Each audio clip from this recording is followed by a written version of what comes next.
Chapter 8 of Brewster's Millions by George Barr McCutcheon. Recording is in the public domain. Chapter 8 The Forelock of Time. One morning, not long after the incidents just related, Brewster lay in bed, staring at the ceiling, deep in thought. There was a worried pucker on his forehead, half hidden by the rumpled hair, and his eyes were wide and sleepless. He had dined at the Drews the evening before and had had an awakening. As he thought of the matter, he could recall no special occurrence that he could really use as evidence. Colonel and Mrs. Drew had been as kind as ever, and Barbara could not have been more charming.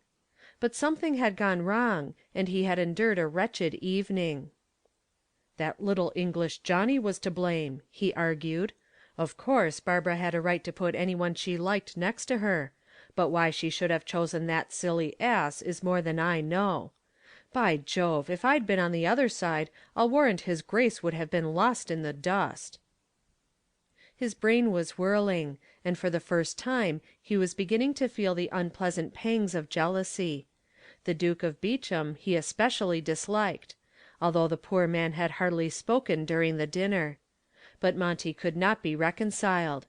He knew, of course, that Barbara had suitors by the dozen, but it had never occurred to him that they were even seriously considered. Notwithstanding the fact that his encounter with the censor had brought her into undesirable notice, she forgave him everything after a moment's consideration. The first few wrenches of resentment were overbalanced by her American appreciation of chivalry, however inspired. The censor had gone for years unpunished, his coarse wit being aimed at everyone who had come into social prominence. So pungent and vindictive was his pen that other men feared him, and there were many who lived in glass houses in terror of a fusillade. Brewster's prompt and sufficient action had checked the pernicious attacks, and he became a hero among men and women. After that night there was no point to the censor's pen. Monty's first qualms of apprehension were swept away when Colonel Drew himself hailed him the morning after the encounter, and in no unmeasured terms congratulated him upon his achievement, assuring him that Barbara and Mrs. Drew approved, although they might lecture him as a matter of form. But on this morning, as he lay in his bed, Monty was thinking deeply and painfully.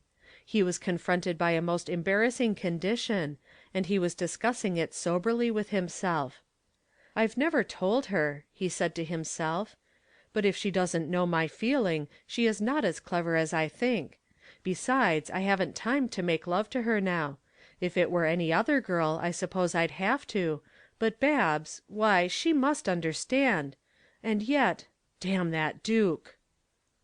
In order to woo her properly, he would be compelled to neglect financial duties that needed every particle of brain energy at his command.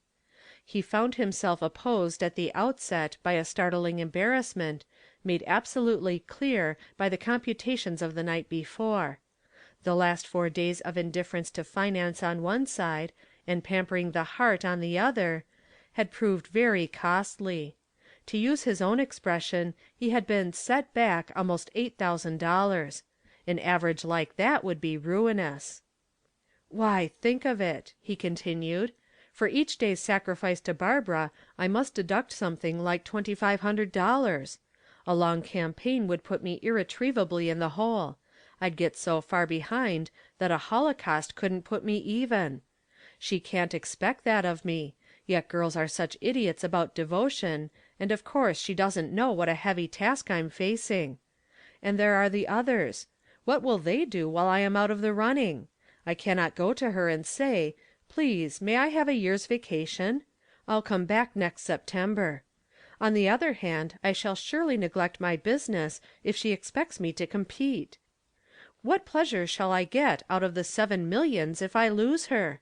I can't afford to take chances. That Duke won't have 7 millions next September, it's true, but he'll have a prodigious argument against me about the 21st or 2nd. Then a brilliant thought occurred to him which caused him to ring for a messenger boy with such a show of impatience that Rawles stood aghast.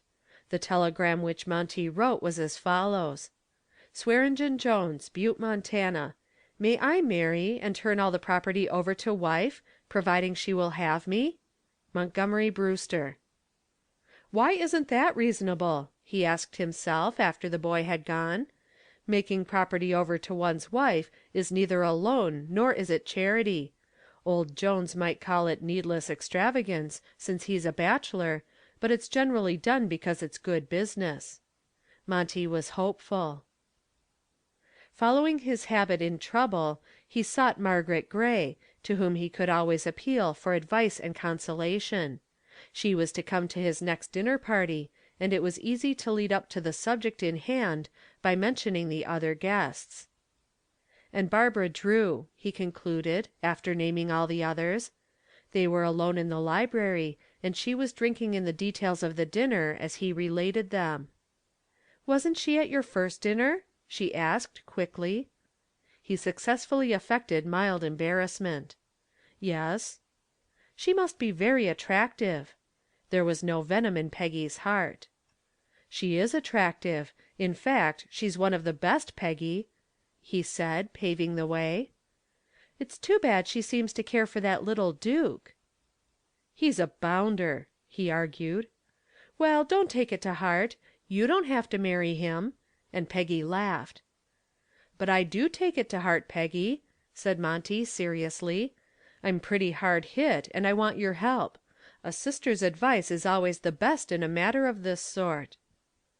She looked into his eyes dully for an instant, not realizing the full importance of his confession.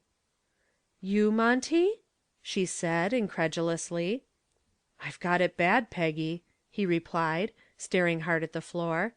She could not understand the cold, gray tone that suddenly enveloped the room. The strange sense of loneliness that came over her was inexplicable. The little something that rose in her throat would not be dislodged, nor could she throw off the weight that seemed pressing down upon her.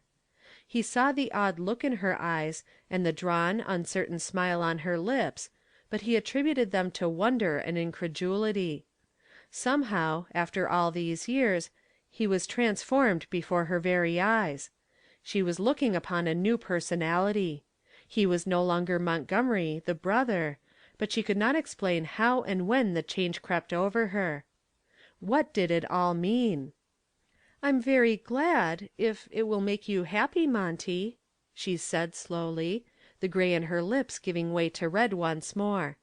"Does she know?" "I haven't told her in so many words, Peggy, but I'm going to this evening," he announced, lamely. "This evening?" "I can't wait," Monty said as he rose to go. "I'm glad you're pleased, Peggy. I need your good wishes. And, Peggy," he continued with a touch of boyish wistfulness, "do you think there's a chance for a fellow? I've had the very deuce of a time over that Englishman." It was not quite easy for her to say, "Monty, you're the best in the world. Go in and win." From the window she watched him swing off down the street, wondering if he would turn and wave his hand to her, his custom for years. But the broad back was straight and uncompromising. His long strides carried him swiftly out of sight, but it was many minutes before she turned her eyes, which were smarting a little, from the point where he was lost in the crowd. The room looked ashen to her as she brought her mind back to it, and somehow things had grown difficult. When Montgomery reached home, he found this telegram from Mr. Jones. Montgomery Brewster, New York City.